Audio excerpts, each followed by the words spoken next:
Had a scare last summer. Guy down the road was fishing, thought he caught a snakehead.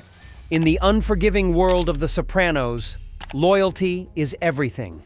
Bobby Baccala Baccalieri was one of the last people you'd expect to betray Corrado Jr. Soprano, the aging boss he cared for like a father. You're not gonna jump me? What?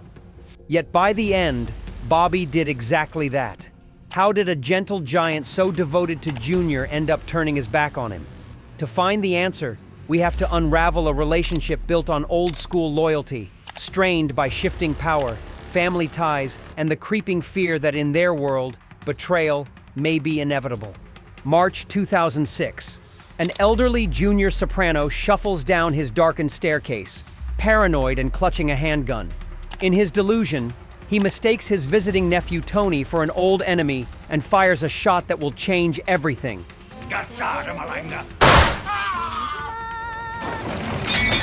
In that flash of gunfire, Junior not only nearly kills Tony, he also seals the fate of his most loyal friend. Bobby Baccala, Junior's devoted right hand, is about to face a choice that tests the very limits of his loyalty. To understand the betrayal, we must first understand the bond. Bobby Baccalieri Jr. started out as an unlikely figure in the DeMeo crime family. Quiet, even-tempered, and big-hearted, Bobby was different from the typical mob enforcer. He wasn't hot-headed or power-hungry. In fact, he was often ridiculed for his weight and gentle nature. But even those who teased him acknowledged his kindness and steadfast loyalty. This made Bobby the perfect person to look after Junior Soprano, who by the late 1990s was an irritable old Don under house arrest and in need of a reliable aide. When Junior became boss in name only, after Uncle Junior's brief reign was undercut by Tony's machinations, Tony Soprano secretly took control of the family. Junior was arrested soon after and placed on house arrest. Junior Soprano, alleged boss of the New Jersey crime family that bears his name, was indicted today. During this turbulent time, Bobby Baccala emerged as Junior's top aide. He ran Junior's loan shark business and chauffeured him around, essentially becoming Junior's caretaker and closest confidant. Bobby would drive the elderly mob boss to medical appointments, cook his meals, and ensure his needs were met, not out of obligation alone, but out of genuine affection.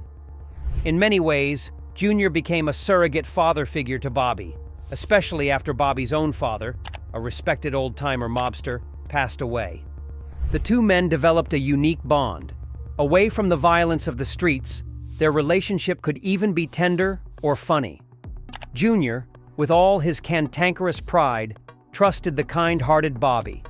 Bobby was one of the few people Junior could rely on without fear of a hidden agenda.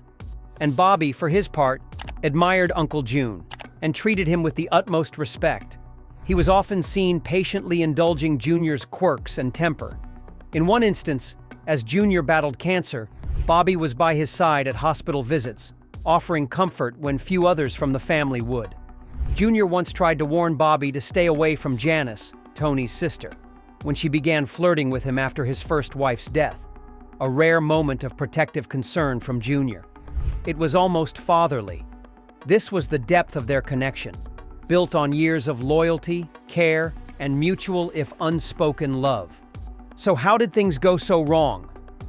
The seeds of Bobby's betrayal were planted as the power dynamics in the family shifted. Bobby's world was about to change, even as he remained dutiful to Uncle Junior. The first cracks in Bobby's singular loyalty to Junior came early, from the very structure of the family power.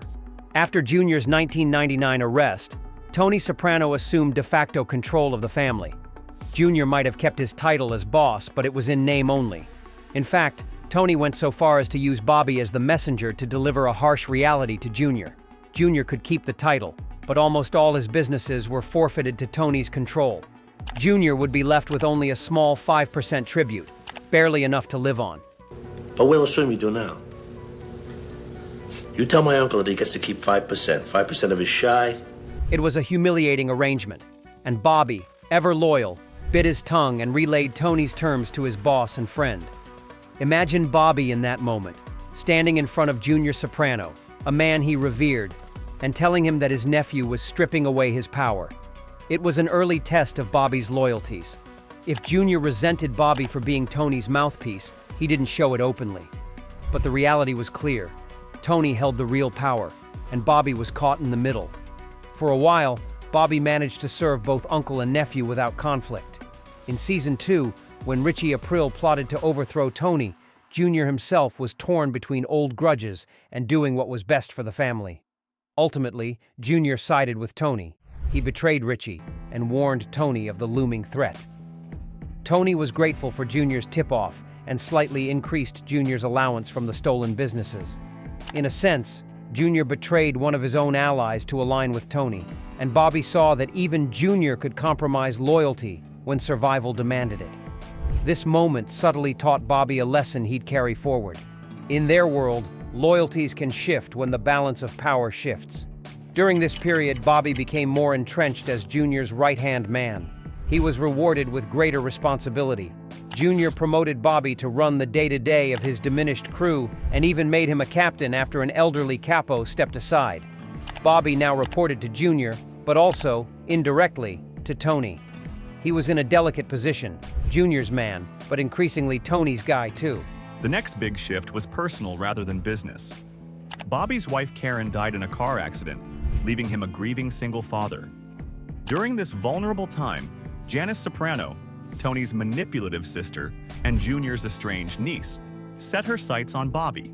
Despite Junior's caution to Bobby, "Don't get involved with my niece, she's trouble," Enjoy your lasagna. Just don't come running to me. he effectively warned. Janice persisted with calculated kindness and eventually married Bobby. This marriage pulled Bobby even deeper into Tony Soprano's immediate family. Bobby wasn't just Junior's caretaker now. He was Tony's brother-in-law. This new tie had profound implications. On one hand, Tony genuinely liked Bobby. He appreciated Bobby's reliable nature and even apologized when he went too far with fat jokes. And as Ralph Cifaretto cynically noted, dating the boss's sister will help a made man's career. Bobby's standing in the family rose. He began to spend more time with Tony, even helping out during crises like the legendary Pine Barrens incident. On the other hand, Janice's influence subtly pulled Bobby away from his role as Junior's constant companion. Bobby now had a new household, a baby daughter with Janice, and a seat at Tony's dinner table. His priorities were shifting toward his own young family and his future within Tony's organization. It wasn't that Bobby stopped caring about Junior, but he no longer orbited solely around the old man. Some fans believe Janice deliberately encouraged Bobby's advancement in Tony's crew, knowing it would benefit them both. Janice had a fraught history with Uncle Junior and perhaps little desire to see her husband spend his days babysitting her senile uncle. It's speculative, but one can imagine Janice saying something like, "Baccala, you've done enough for my uncle. Tony needs you now. We need you." Whether or not that conversation ever happened, the effect was real. Bobby became increasingly aligned with Tony's circle, while Junior, now in his 70s, under house arrest and suffering mini-strokes, slipped further into the background. By Season 6, Junior Soprano's world had shrunk to the confines of his own house and a fog of dementia. He grew paranoid, believing that Little Pussy Malanga, a long-dead rival, was lurking to get him. Tony, out of a sense of family duty, refused to put Junior in a nursing home despite the risk. Instead, Tony personally took on the responsibility of looking after his uncle, with help from Janice and Bobby in shifts. This decision would prove nearly fatal. One evening, Tony arrived at Junior's to make him dinner, giving Bobby and Janice a night off. Junior, confused and panicking at the sound of Tony's voice, believed an intruder had broken in. In a tragic instant, he grabbed a pistol and shot Tony in the abdomen. The aftermath of that gunshot was the definitive break. Tony survived, barely, and was hospitalized in a coma for days. Junior, found hiding in his closet, was arrested and soon declared mentally unfit, destined for a state psychiatric facility. But in the eyes of the DeMeo crime family, Junior had crossed an unforgivable line. Dementia or no, he had tried to kill the boss. The captains of the family decided to cut all ties to him, making Tony the official boss from that point on. Junior Soprano was out, permanently. For Bobby Baccala, this was an agonizing turning point. Here was the man he'd cared for, who he loved like a family elder, now a pariah to everyone, including Bobby's other family, the Sopranos. Bobby had to choose, though in truth the choice was made for him by circumstances. Tony Soprano was not just his boss now. Tony was his brother-in-law and the man who held Bobby's fate in his hands. Any show of sympathy for Junior could be seen as disloyalty to Tony. And Tony himself was done with Uncle Junior. He refused to even hear Junior's name or know anything about his condition after the shooting. The code of the mafia is clear. Blood relation or not, an attack on the boss severs all bonds. Bobby fell in line. He had to. In effect, to remain loyal to Tony and protect his own family, Bobby betrayed Junior through silence and absence. He never visited Junior again on screen. He stopped being Junior's caregiver from that night onward. It's worth noting that Bobby likely felt conflicted. This wasn't a cold-hearted betrayal. Bobby wasn't built that way. In private moments, perhaps he agonized over the uncle figure he lost. Some fans speculate that Bobby might have carried guilt as well. Tony had taken it upon himself to look after Junior that fateful night, partly because he didn't want to burden Bobby. If Bobby had been there, could he have prevented the shooting? We'll never know. But imagining Bobby's turmoil adds a layer of tragedy to his betrayal. He might have been angry at Junior for hurting Tony and throwing their world into chaos, even as he pitied the old man's decline. It's the kind of emotional conflict that The Sopranos excelled at portraying in subtext, the dutiful son torn between love and duty. Following Junior's fall from grace, Bobby's ascent in the family accelerated. He became one of Tony's top confidants, running Junior's old crew now in Tony's name. By the series' end, Bobby had proven himself in ways many doubted he could. In one of the final episodes, Tony meets with his two most trusted men, Silvio Dante and Bobby Baccala, to prepare for war with the New York family. Bobby sits at that table as a true insider, a far cry from the shy driver he once was. He had worked and married his way up in Tony's organization, and in that scene he even advocates for an aggressive response, showing a hawkish streak that surprises those who remember his old gentle demeanor. If betraying Junior meant securing his loyalty to Tony, Bobby demonstrated it fully. In effect, he had become Tony's man through and through. So why did Bobby Baccala betray Junior Soprano? In simple terms, because the cruel logic of their world gave him no choice. Junior's decline, in power and in mind, left Bobby with a painful dilemma between personal loyalty and self-preservation. When Junior was the closest thing to a patron or father figure Bobby had, Bobby served him faithfully. But once Junior became a helpless figure who had alienated the family by shooting Tony, sticking by Junior would have meant social and literal suicide. Bobby chose to survive and to protect his own new family, aligning with Tony's camp completely. It's easy to call it a betrayal, but it was one born from necessity and circumstance rather than malice.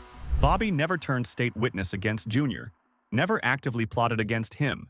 His betrayal was ultimately abandonment, distancing himself from Junior when Junior had nothing left to offer but danger. There is a tragic symmetry in how this story ends.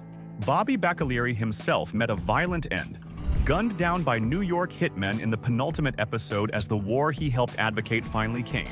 Junior Soprano lived on, wasting away in a mental institution, so senile that when told of Bobby's death, he thought they were talking about Bobby Kennedy. The man who once doted on Junior was now just a foggy, distant memory to him.